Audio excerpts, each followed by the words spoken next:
Hai semuanya, Assalamualaikum warahmatullahi wabarakatuh. Jumpa lagi dengan saya Tiara Jovita Wijalestari.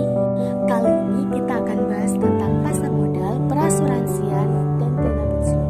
Ikuti terus videonya ya. Jangan lupa untuk like, subscribe, dan share videonya. Jangan lupa untuk tekan tombol lonceng agar kamu tidak ketinggalan videonya. Pasar modal adalah pasar tempat bertemunya permintaan dan penawaran dana jangka panjang dalam bentuk penjualan dan pembelian surat-surat berharga. Secara umum, peran pasar modal adalah pasar modal dipandang sebagai sarana penambah modal bagi badan usaha.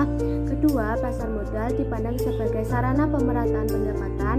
Ketiga, pasar modal dipandang sebagai sarana peningkatan kapasitas produksi. Keempat, pasar modal dipandang sebagai sarana peningkatan kesempatan kerja.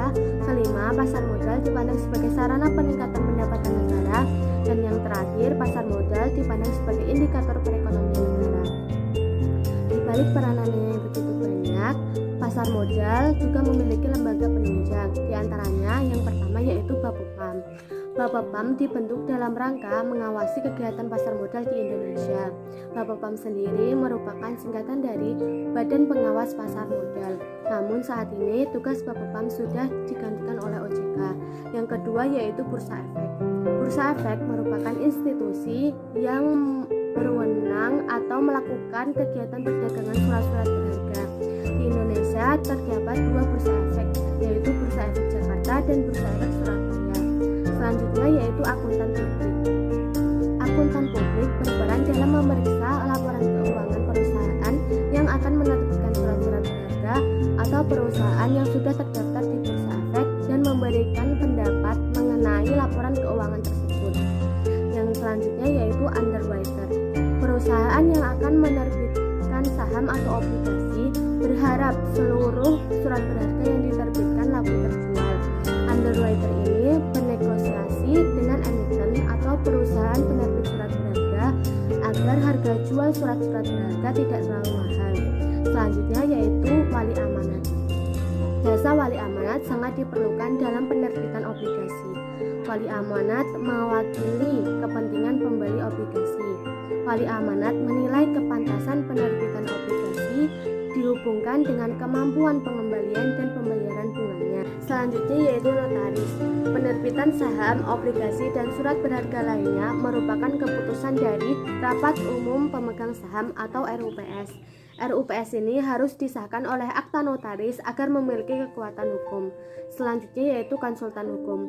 Berdasarkan Undang-Undang Pasar Modal Nomor 8 Tahun 1995, konsultan hukum adalah ahli hukum yang memberikan pendapat kepada pihak lain dan terdaftar di Bapepam. Yang terakhir yaitu lembaga clearing. Lembaga clearing adalah institusi yang berwenang untuk menyimpan dan mengatur arus perpindahan surat-surat berharga. Selain lembaga penunjang, pasar modal juga memiliki produk diantaranya saham, obligasi, right issue, warrant, dan reksadana. Yang pertama yaitu saham. Saham adalah tanda penyertaan atau kepemilikan seseorang atau badan di dalam suatu perusahaan. Saham terbagi menjadi dua jenis, yaitu saham biasa dan saham preferen. Saham biasa adalah tanda penyertaan atau kepemilikan yang paling banyak menarik dana dari masyarakat. Sedangkan saham preferen adalah gabungan dari karakteristik saham biasa dan obligasi. Yang kedua yaitu obligasi. Obligasi adalah surat berharga yang berisi kontrak antara pemberi pinjaman atau pemodal dengan yang diberi pinjaman, yaitu emiten. Selanjutnya yaitu right issue. Right issue adalah hak untuk memiliki saham baru yang diterbitkan oleh perusahaan. Selanjutnya yaitu warrant. Warrant adalah surat berharga yang dikeluarkan oleh perusahaan yang memberikan hak kepada pemegang saham untuk membeli saham dengan persyaratan yang berkaitan dengan harga, jumlah, dan masa berlakunya warrant tersebut. Yang terakhir yaitu reksadana. Reksadana yaitu wadah yang digunakan untuk menghimpun dana dari pemodal masyarakat. Mekanisme transaksi pasar modal adalah jual beli di bursa efek hanya dilakukan oleh pialang, yaitu wakil perusahaan efek yang sudah menjadi anggota di bursa. Pialang hanya akan melakukan transaksi atas dasar order atau amanat dari investor, baik untuk menjual ataupun untuk membeli. Pialang juga dapat memberikan anjuran atau nasihat seputar atau sehubungan dengan investasi pemodal.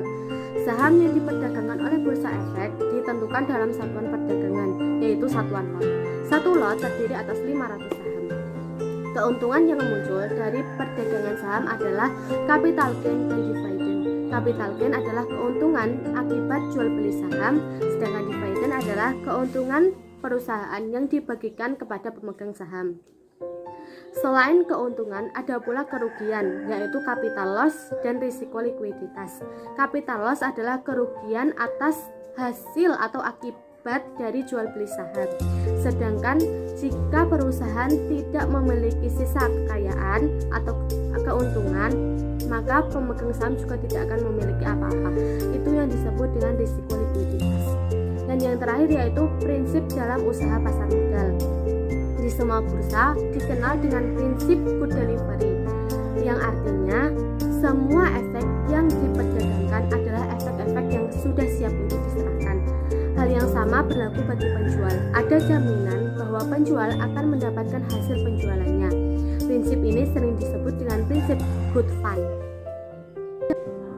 Selanjutnya yaitu perasuransian. Berdasarkan pasal 246 Kitab Undang-Undang Hukum Dagang atau KUHD, asuransi atau pertanggungan adalah suatu perjanjian di mana seorang penanggung mengikatkan diri kepada seorang tertanggung dengan menerima suatu premi untuk penggantian kepadanya karena suatu kerusakan atau kehilangan yang tidak diharapkan yang mungkin akan dideritanya karena suatu peristiwa yang tidak tentu.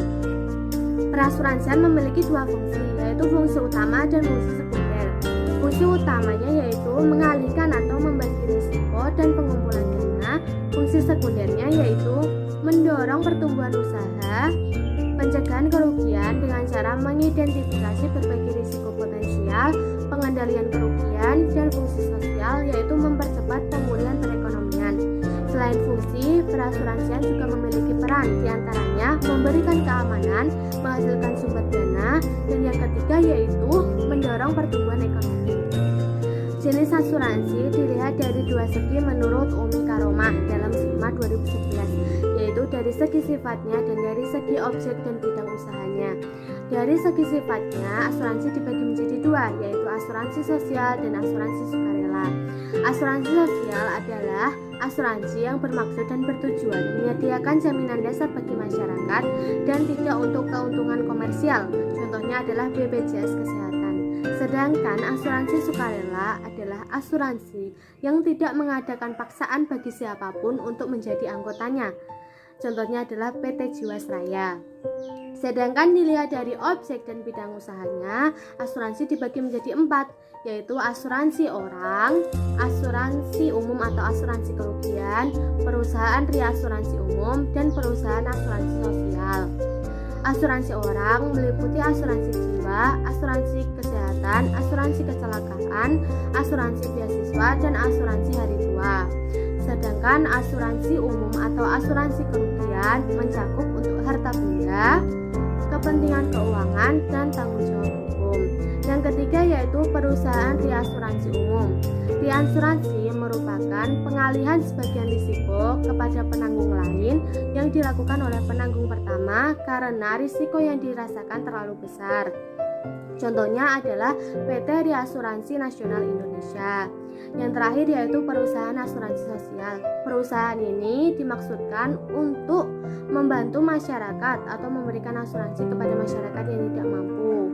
Perusahaan ini diselenggarakan oleh pemerintah. Contohnya yaitu PT Jasara Harja.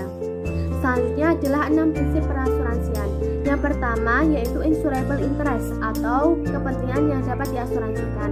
Maksudnya adalah ketika terjadi musibah, ganti rugi hanya akan dibayarkan kepada seseorang yang memiliki kepentingan keuangan atas objek tersebut atau diasuransikan. Yang kedua yaitu utmost good faith atau iktikat baik. Maksudnya adalah semua fakta mengenai segala sesuatu yang akan diasuransikan, baik diminta ataupun tidak, harus diungkapkan secara akurat dan lengkap. Selanjutnya yaitu proximate cause atau penyebab dominan. Maksudnya adalah penggantian kerugian hanya akan dibayarkan atau diberikan apabila peristiwa yang menimbulkan kerugian itu termasuk ke dalam jaminan polis asuransi bersangkutan. Selanjutnya yaitu indemnity atau pengganti kerugian. Maksudnya adalah penggantian kerugian yang diberikan tidak akan melampaui dari batas kerugian yang sebenarnya. Atau secara singkatnya yaitu penggantian kerugian yang didapatkan dari asuransi tidak akan melampaui kerugian yang sebenarnya terjadi. Selanjutnya yaitu subrogation atau subrogasi. Maksudnya adalah jika pihak tertanggung berkaitan dengan pihak ketiga, maka tertanggung harus memilih salah satu dari sumber penggantian kerugian. Apakah ia memilih dari asuransi atau pihak ketiga? Tidak boleh dari keduanya. Yang terakhir yaitu contribution atau kontribusi. Jika tertanggung lebih dari satu polis atas suatu objek atau sebuah objek, maka ia tidak mungkin mendapatkan penggantian kerugian sepenuhnya dari semua perusahaan asuransi. Ini akan melanggar indemnity. Oke, selanjutnya adalah produk dari asuransi. Ada asuransi jiwa, asuransi kesehatan, asuransi kendaraan, dan asuransi properti, dan lain-lain. Yang terakhir yaitu dana pensiun. Berdasarkan Undang-Undang Nomor 11 Tahun 1992 tentang dana pensiun, disebutkan bahwa dana pensiun adalah badan hukum yang mengelola dan menjalankan program yang menjanjikan manfaat pensiun. Fungsi utama dana pensiun adalah menyediakan dana atau pertanggungan apabila peserta meninggal dunia atau mengalami kecelakaan atau cacat sebelum usianya mencapai pensiun. Peran dana pensiun diantaranya adalah penyediaan biaya hidup di hari tua, yang kedua yaitu sebagai sarana peningkatan ekonomi, yang ketiga yaitu sebagai penambah motivasi dan ketenangan kerja. Jenis-jenis asuransi berdasarkan Undang-Undang Nomor 11 Tahun 1992 dibagi menjadi dua, yaitu dana pensiun pemberi kerja dan dana pensiun lembaga keuangan. Dana pensiun pemberi kerja atau DPPK merupakan lembaga yang dibentuk oleh orang atau badan yang memperkerjakan karyawan. Sedangkan dana pensiun lembaga keuangan adalah lembaga dana pensiun yang didirikan oleh bank atau perusahaan asuransi jiwa. Prinsip usaha dana pensiun adalah menghimpun dan mengelola dana guna memelihara kesinambungan penghasilan pada hari tua dalam rangka mewujudkan keadilan sosial bagi seluruh rakyat Indonesia. Yang terakhir yaitu produk dari dana pensiun. Produk dana pensiun ada dua, yaitu dana pensiun dengan konsep tabungan dan dana pensiun plus asuransi jiwa.